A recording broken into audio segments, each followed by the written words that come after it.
ओम नमः शिवाय। दोस्तों, हमारे YouTube चैनल भक्ति सागर में आपका बहुत बहुत स्वागत है। दोस्तों, आज हम राधा रानी के भक्त की कथा सुनेंगे। एक बार 3 साधु थे जो बरसाना की ओर जा रहे थे। उनमें से एक साधु जो वृद्ध थे, वह कहने लगे कि मैं अब यमुना किनारे आसन लगाकर यहीं साधना और तप करूँगा। तुम दोनों जवान हो, इसीलिए तुम आगे चले जाओ। जब दोनों युवा साधु चलते चलते बरसाना के निकट पहुँचे तो कहने लगे कि अब हम श्री जी के गांव में पहुँचने वाले हैं। एक तरफ से तो हम राधा रानी के मेहमान हुए, इसीलिए हम बरसाना में भिक्षा नहीं मांगेंगे। राधा रानी के मंदिर में आरती के समय जो प्रसाद मिलेगा वही खा लेंगे, और अगर कोई भोजन करवा देगा तो कर लेंगे, अन्यथा किसी से मांगेंगे नहीं। दोनों साधुओं ने मजाकिया लहज में ऐसा कह दिया।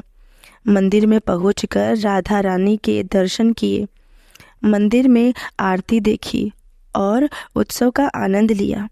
दोनों ने सोचा कि राधा रानी के मेहमान हैं, इसीलिए भिक्षा तो नहीं मांगेंगे, इसीलिए बिना भोजन किए ही वो सो गए।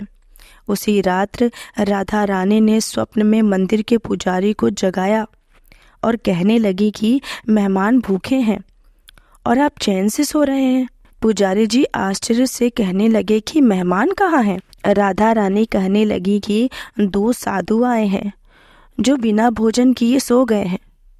पुजारी जी आश्चर्यचकित हुए और पुजारी जी ने जल्दी से वो 2 साधु को ढूंढने लगे। ढूंढकर उन्हें जगाया। वह पूछने लगे उनसे, क्या आप ही श्री राधा रानी के मेहमान हैं? तब साधु बोले कि हाँ। पुजारी जी कहने लगे कि आप उठकर बैठो, मैं आपके लिए अभी भोजन प्रसाद का प्रबंध करता हूँ।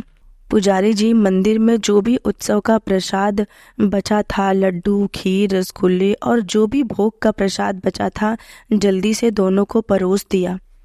साधु मन ही मन सोच रहे थे कि हमने तो मजाक में कह दिया था कि हम राधा रानी के मेहमान हैं। राधा रानी तो सचमुच हम पर कृपा कर दी। भरपेट भोजन कर दोनों साधु राधा रानी का ध्यान करके उन्हें धन्यवाद करते हुए सो गए। तभी दोनों साधुओं को एक ही समय एक ही जैसा स्वप्न आया। दोनों के सपने में राधा रानी आई और पूछने लगी कि भोजन करके आपको तृप्ति हुई? दोनों साधुओं ने हाँ में हामी भर दी।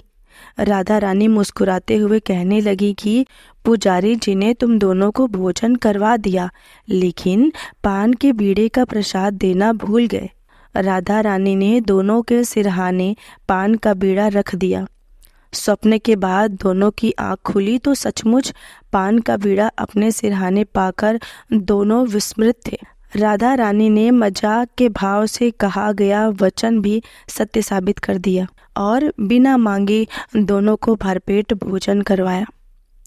सचमुच में बहुत करुणामयी है राधा रानी। दोस्तों, अगर राधा रानी की कहानी आपके दिल को छू गई हो तो इस कहानी को शेयर जरूर करिएगा, और ऐसी ही भगवान से जुड़ी रहस्यमय कहानियाँ जानने के लिए मेरे चैनल को सब्सक्राइब कर लीजिएगा और नोटिफिकेशन बेल को ऑन कर लीजिएगा। मेरी वीडियो देखने के लिए आपका बहुत बहुत धन्यवाद।